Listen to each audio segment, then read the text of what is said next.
നമസ്കാരം. General secretary സ്ഥാനത്ത് സീതാറാം യെച്ചൂരിക്ക് പകരക്കാരനെ കണ്ടെത്താൻ ഒരുങ്ങുകയാണ് CPM. ഈ മാസം 27 മുതൽ ആരംഭിക്കുന്ന പൊളിറ്റ് ബ്യൂറോ കേന്ദ്ര കമ്മിറ്റി യോഗങ്ങളിൽ യെച്ചൂരിക്ക് പകരം ആര് പാർട്ടിയെ നയിക്കണമെന്ന കാര്യത്തിൽ തീരുമാനമെടുക്കും. പദവിയിലിരിക്കെ ജനറൽ സെക്രട്ടറി മരിച്ച ചരിത്രം CPM-ലില്ല. അതുകൊണ്ട് തന്നെ പാർട്ടിയെ സംബന്ധിച്ചിടത്തോളം ഇതൊരു പുതിയ അനുഭവവും പുതിയ ഏടുമാണ്. ഈ സാഹചര്യത്തിൽ പകരം ജനറൽ സെക്രട്ടറി വേണോ അതോ ഏപ്രിൽ നടക്കുന്ന പാർട്ടി കോൺഗ്രസ് വരെ പൊളിറ്റ് ബ്യൂറോ കൂട്ടായി ചുമതലകൾ നിർവഹിച്ചാൽ മതിയോ എന്ന കാര്യത്തിലാണ് ആദ്യം തീരുമാനമുണ്ടാകേണ്ടത്. അക്കാര്യം 27-ന് ചേരുന്ന പൊളിറ്റ് ബ്യൂറോ ചർച്ച ചെയ്യും. യെച്ചൂരി രോഗബാധിതനായി ആശുപത്രിയിൽ പ്രവേശിപ്പിക്കപ്പെട്ടതു മുതൽ പൊളിറ്റ് ബ്യൂറോ അംഗങ്ങൾ കൂട്ടായാണ് ജനറൽ സെക്രട്ടറിയുടെ ഉത്തരവാദിത്തങ്ങൾ നിർവഹിച്ചു പോരുന്നത്. എന്നാൽ പാർട്ടി കോൺഗ്രസിൽ കഴിഞ്ഞ 3 വർഷക്കാലത്തെ രാഷ്ട്രീയ സംഘടനാ പ്രവർത്തനങ്ങൾ അവലോകനം ചെയ്തുകൊണ്ട് റിപ്പോർട്ട് അവതരിപ്പിക്കേണ്ടത് ജനറൽ സെക്രട്ടറിയുടെ ചുമതലയാണ്. ഇതിനൊപ്പം അടുത്ത പാർട്ടി കോൺഗ്രസ് വരെയുള്ള രാഷ്ട്രീയ അടവ് നയം രൂപീകരിക്കുന്നതിനായി കരട് രാഷ്ട്രീയ പ്രമേയവും തയ്യാറാക്കി ആദ്യം കേന്ദ്ര കമ്മിറ്റിയിലും പിന്നീട് പാർട്ടി കോൺഗ്രസിലും അവതരിപ്പിക്കേണ്ടതുണ്ട്. ഇതിലും ജനറൽ സെക്രട്ടറിക്ക് നിർണായക റോളുണ്ട്.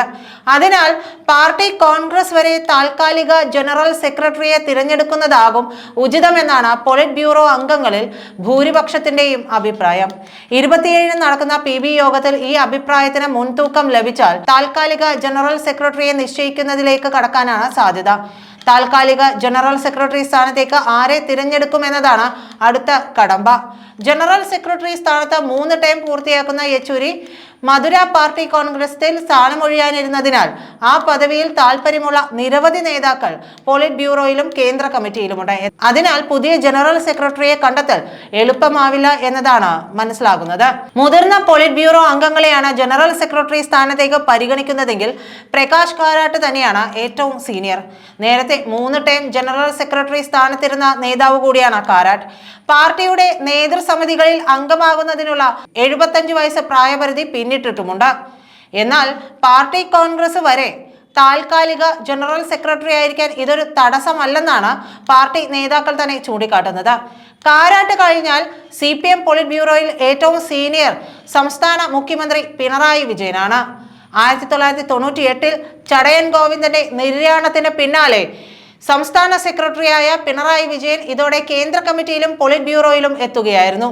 രാജ്യത്തെ ഏക ഇടതുപക്ഷ സർക്കാരിനെ നയിക്കുന്ന പിണറായി വിജയനെ അതുകൊണ്ട് തന്നെ ജനറൽ സെക്രട്ടറി സ്ഥാനത്തേക്ക് പരിഗണിക്കാൻ ഇടയില്ല.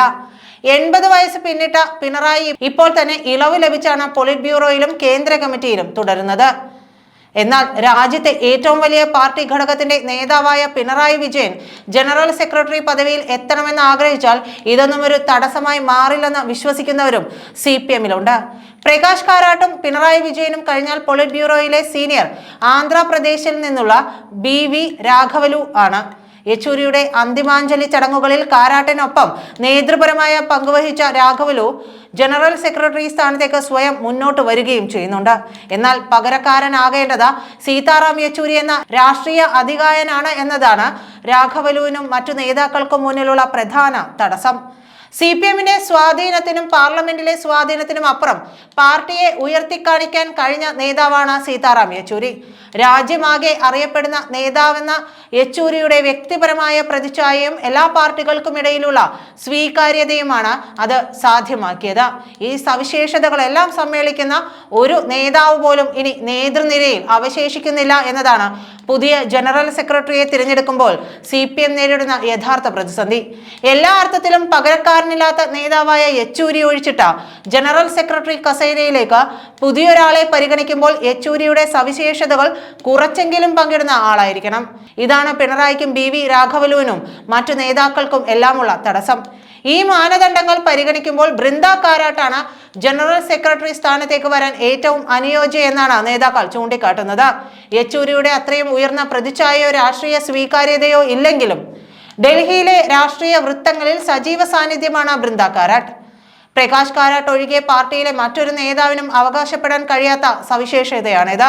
ബൃന്ദ കാരാട്ട് തിരഞ്ഞെടുക്കപ്പെട്ടാൽ ജനറൽ സെക്രട്ടറി സ്ഥാനത്തേക്ക് ആദ്യമായി ഒരു വനിതാ നേതാവിനെ നിയോഗിച്ചെന്ന ഖ്യാതിയും CPMന് ലഭിക്കും. പ്രായപരിധി മാത്രമാണ് ബൃന്ദ കാരാട്ടിന് മുമ്പിലുള്ള ഏക തടസ്സം. 77 വയസ്സ് പിന്നിട്ട ബൃന്ദ കാരാട്ട് മധുര പാർട്ടി കോൺഗ്രസിൽ നേതൃസമിതികളിൽ നിന്ന് ഒഴിവാക്കപ്പെടാൻ സാധ്യതയുണ്ട്. എന്നാൽ ജനറൽ സെക്രട്ടറി സ്ഥാനത്തേക്ക് തിരഞ്ഞെടുക്കപ്പെട്ടാൽ പ്രായപരിധിയിൽ ഇളവ് ലഭിക്കാൻ തടസ്സമുണ്ടാവില്ല. ദേശീയ രാഷ്ട്രീയത്തിൽ സ്ഥാനം നഷ്ടപ്പെടാതിരിക്കാൻ ബൃന്ദയെ ജനറൽ സെക്രട്ടറി സ്ഥാനത്തേക്ക് തിരഞ്ഞെടുക്കാനാണ് സാധ്യത. ഇക്കാര്യത്തിൽ കേരള ഘടകം സ്വീകരിക്കുന്ന നിലപാടായിരിക്കും ഏറ്റവും നിർണായകമാവുക. യെച്ചൂരിക്ക് പകരക്കാരനെ കണ്ടെത്താൻ CPM കേന്ദ്ര ഘടകങ്ങൾ ചർച്ച തുടങ്ങുമ്പോൾ ഉയരുന്ന ചോദ്യം കേരളത്തിൽ നിന്നുള്ള ഏതെങ്കിലും നേതാവ് ജനറൽ സെക്രട്ടറി ആകുമോ എന്നതാണ്. EMS നമ്പൂതിരിപ്പാടാണ് കേരള ഘടകത്തെ പ്രതിനിധീകരിച്ച CPM ജനറൽ സെക്രട്ടറിയായ ഏക നേതാവ്. പ്രകാശ് കാരാട്ട് ജന്മം കൊണ്ട് മലയാളിയാണെങ്കിലും അദ്ദേഹം കേരള ഘടകത്തിന്റെ പ്രതിനിധിയായിരുന്നില്ല. പോളിറ്റ് ബ്യൂറോയിൽ കേരളത്തിൽ നിന്ന് 4 അംഗങ്ങളുണ്ട്. Pinarayi Vijayan, MA Baby, A Vijayaraghavan, MV Govindan master എന്നിവരാണ് കേരളത്തിൽ നിന്നുള്ള PB അംഗങ്ങൾ. പോളിറ്റ് ബ്യൂറോയിലെ സീനിയർ നേതാക്കളിൽ ഒരാളായ MA ബേബിയും ദേശീയ തലത്തിൽ പ്രവർത്തിക്കുന്ന A വിജയരാഘവനും ജനറൽ സെക്രട്ടറി സ്ഥാനത്തേക്ക് പരിഗണിക്കപ്പെടുന്ന നേതാക്കളാണ്. രാജ്യമാകെ അറിയപ്പെടുന്ന നേതാക്കളല്ല എന്നതാണ് ഇവർക്കുള്ള പ്രതികൂല ഘടകം. ഹിന്ദി ഉൾപ്പെടെയുള്ള ഭാഷാ പരിമിതിയും തടസ്സങ്ങളാണ്. എന്നാൽ കേരളത്തിൽ നിന്നൊരാൾ ജനറൽ സെക്രട്ടറി ആകണമെന്ന ശക്തമായ നിലപാടെടുത്ത് കേരള ഘടകം ഒരുമിച്ച് നിന്നാൽ ഈ പ്രതിബന്ധങ്ങളെയെല്ലാം തട്ടിയകത്തി ബേബിക്കോ വിജയരാഘവനോ ജനറൽ സെക്രട്ടറി ആകാം. എന്നാൽ കേരള നേതൃത്വത്തിന് അങ്ങനെ ഒരു താല്പര്യമുണ്ടോ എന്നതാണ് അറിയേണ്ടത്. കേരളത്തിൽ നിന്നുള്ള നേതാവ് ജനറൽ സെക്രട്ടറി ആകുന്നതിനോട് മുഖ്യമന്ത്രി പിണറായി വിജയന് താല്പര്യമുണ്ടോ എന്നതിനെ ആശ്രയിച്ചിരിക്കും കേരള ഘടകത്തിന്റെ താല്പര്യം. കേരളത്തിൽ നിന്നുള്ള നേതാവ് ജനറൽ സെക്രട്ടറി ആയാൽ ഇവിടെ പുതിയൊരു അധികാര കേന്ദ്രം കൂടി സൃഷ്ടിക്കപ്പെടും.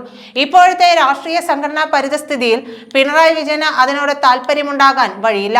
PV അൻവർ ഉയർത്തിയ ആക്ഷേപങ്ങളോടെ മുഖ്യമന്ത്രി പാർട്ടിക്കകത്ത് ചോദ്യം ചെയ്യപ്പെട്ടു തുടങ്ങിയിട്ടുണ്ട്. പാർട്ടി സമ്മേളനങ്ങൾ പുരോഗമിക്കുന്നതോടെ അത് വളരാനാണ് സാധ്യത. ഈ അപകടത്തെക്കുറിച്ച് ബോധവാനായ പിണറായി പുതിയൊരു അധികാര കേന്ദ്രം കൂടി വരുന്നതിനെ അനുകൂലിക്കാനുള്ള സാധ്യത ഇല്ല.